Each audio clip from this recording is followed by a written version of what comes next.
मैं धन्यवाद देना चाहूँगी अध्यक्ष महोदय का, जिन्होंने मुझे इतने महत्वपूर्ण 131वें संविधान संशोधन विधेयक पर बोलने का मौका दिया।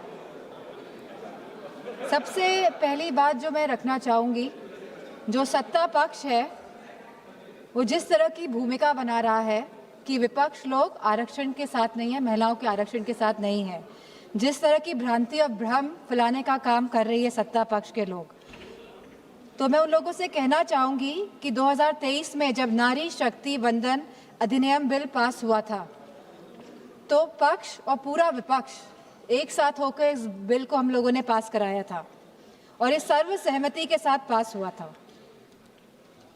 लेकिन जो ये अब संशोधन लाया जा रहा है, तो आखिरकार सरकार क्या चाहती है?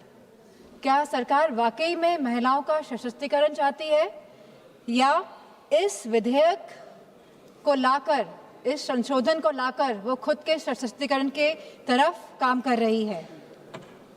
जब 2023 में विधेयक आया था तब स्पष्ट रूप से लिखा गया था कि जनगणना होगी और समाजवादी पार्टी का ये पक्ष था कि जातिगत जनगणना हो। और कल होम मिनिस्टर साहब ने भी ये बात कही है कि जनगणना कराएंगे, अभी वो घरों की गिनती कर रहे हैं, पिछले 3 सालों में खाली वो घरों की गिनती कर पाए हैं। तो जनगणना होगी, जातिगत जनगणना होगी, उसके बाद परिसीमन होगा और आरक्षण लागू होगा। तो सभी लोग इस बात से सहमत थे। लेकिन 2024 में जब भारतीय जनता पार्टी की सरकार आई और पूर्ण बहुमत की सरकार नहीं पा पाई, सहयोगों के साथ लाई गई ये सरकार, तो जब ये सरकार आई तो 2024 में ही आपने जनगणना क्यों नहीं शुरू कराई? हमारा सवाल ये है। आपने लगभग 2.5 साल निकाल दिए, आपने जनगणना नहीं कराई, क्योंकि अगर जनगणना हो जाती तो आज हम परिसीमन की स्टेज में होते और आरक्षण 2029 तक लागू हो जाता। लेकिन आपकी मंशा ही नहीं थी कि 2029 पे महिलाएं आए और इस सदन में बैठे। अब अचानक ये जल्दबाजी क्यों दिखा रही है? 2026 में जहां अप्रैल का महीना चल रहा है तो लगातार जल्दबाजी क्यों दिखा रही है? सवाल इस बात पे भी होना चाहिए। तो ये सरकार जल्दबाजी, जो हम समाजवादी पार्टी का मानना है, वह इसीलिए दिखा रही है क्योंकि ये जो डिलिमिटेशन है, जो ये पूरी एक्सरसाइज है, ये सरकार एक हथियार के रूप में प्रयोग करना चाहती है खुद को सशक्त करने के लिए। हमने देखा कि कल गोगो हमारे सांसद कांग्रेस के, उन्होंने कहा कि किस तरह आसाम में डिलिमिटेशन कमीशन का प्रयोग ना होकर किस तरह वहाँ पे चुनाव आयोग जाके परिसीमन कर रहा है और जिस तरह से पूरी प्रक्रिया को अंजाम दिया और जो सेंसस यूज हुए उसमें वो 2011 के इस्तेमाल हुए। तो कहीं ना कहीं ये बहुत बड़ा प्रश्न चिन्ह उठाता है सरकार पे कि सरकार आखिरकार संविधान में संशोधन क्यों ला रही है, ये संविधान को क्यों बदलना चाहती है, ये क्यों चाहती है कि हमारा संविधान कमजोर हो और सरकार हमेशा सत्ता में बनी रहे।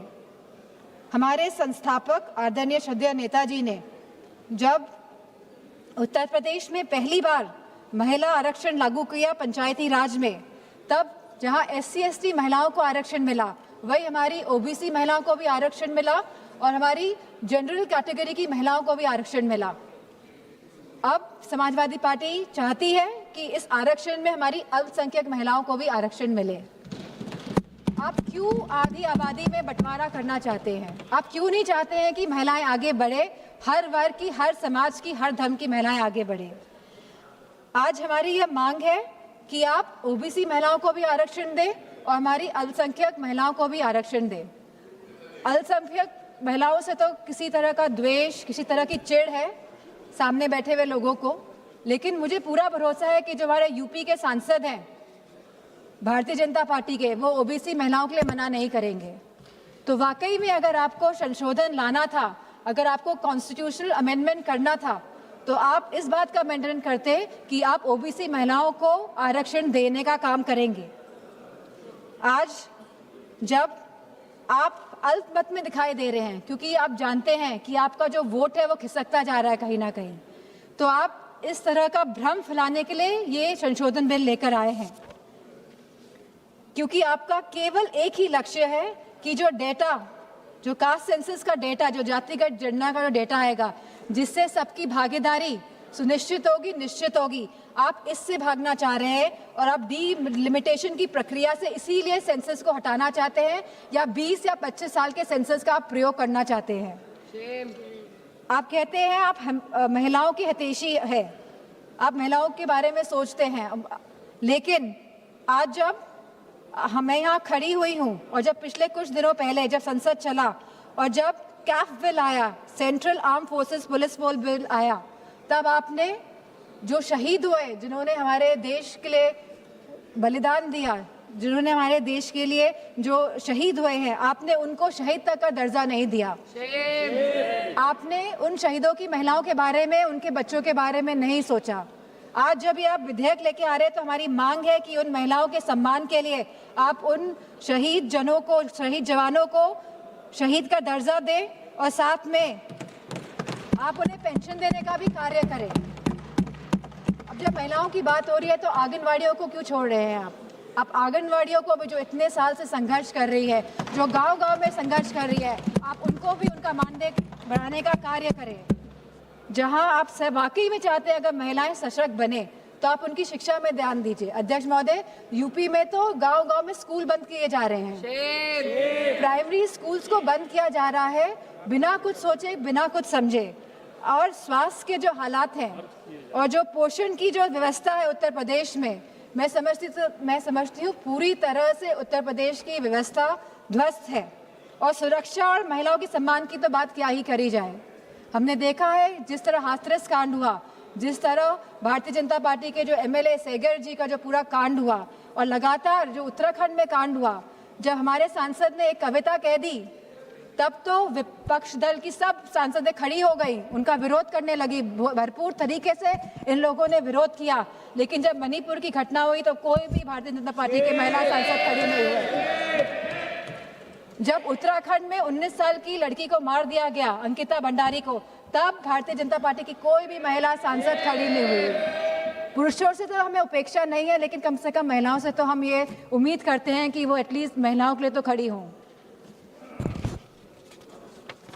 मैं जो ये मोह में है, सत्ता के जो मोह हो गया है भारतीय जनता पार्टी को, जो छोड़ना नहीं चाहते हैं, और जिस तरह से डिलिमिटेशन लाना चाहते हैं, जिस तरह से जातिगत जनगणना नहीं कराना चाहते हैं, जिस तरह से ये लोग चाहते हैं कि सत्ता में बने रहे लेकिन गरीबों को, पिछड़ों को, दलितों को उनका हक, सम्मान, अधिकार नहीं दे, तो मैं कहना चाहती हूँ, क्योंकि कल प्राइम मिनिस्टर जी ने जिक्र किया था कि जब 2023 में ये बिल आया था सबने साथ दिया था, और तब साथ देने पे भी उनकी सरकार आई, लेकिन वो ये ना भूलें कि जब 2023 में बिल पास हुआ था, 2024 में इनकी सरकार आई थी, तो पहले पूर्ण बहुमत की सरकार थी, और अभी कौन सी सरकार है? अभी सहयोगियों के साथ इनकी सरकार बनी हुई है, और अब दोबारा ये बिल लेके आ रहे हैं एक भ्रम फैलाने के लिए, एक इस तरह की भूमिका बनाने के लिए।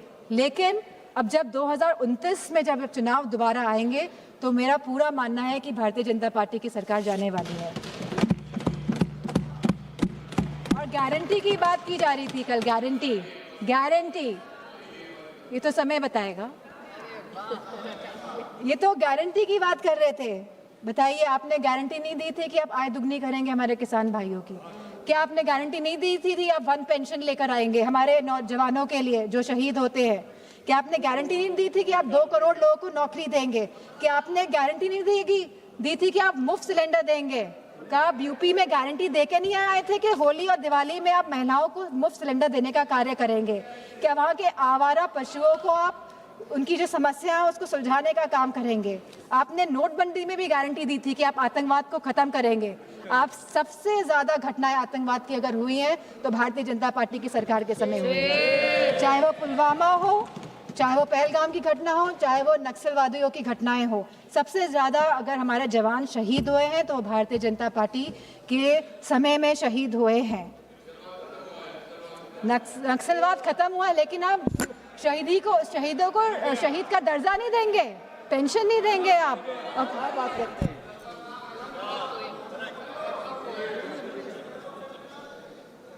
तो मैं केवल ये बात कहना चाहती हूँ कि बचपन में हम सब ने कहानी सुनी थी रेड राइडिंग हुड की, सब बच्चों ने सुनी है, हम आज भी अपने उसको जहन में रखते हैं कि किस तरह एक नन्ही सी बच्ची जो अपनी दादी माँ से मिलने जाती है, बहुत खुशी के साथ वो जाती है, वो जंगल में भटक जाती है, उसे घर पहुँचने में दादी माँ के रात हो जाती है और जब लड़की पहुँचती है तो हम सभी जानते हैं कि दादी माँ तो वहाँ नहीं होती है, लेकिन वहाँ पे कौन होता है, तो ये हम सभी जानते हैं। तो ये जो सरकार है, ये डिलिमिटेशन का जो मुखौटा, जो ये आरक्षण का, महिला आरक्षण का जो मुखौटा पहने हुए है कि हम महिलाओं को आरक्षण देने का कार्य करें, लेकिन वाकई में ये डिलिमिटेशन के प्रयोग से अपने आप को सशक्त करने की बात कर रहे हैं। ये चाहते हैं कि सत्ता में बने रहें, ये नहीं चाहते कि जातिगत जनगणना हो, ये नहीं चाहते कि हमारी दलित, ओबीसी माताओं बहनों को, हमारी अल्पसंख्यक बहनों को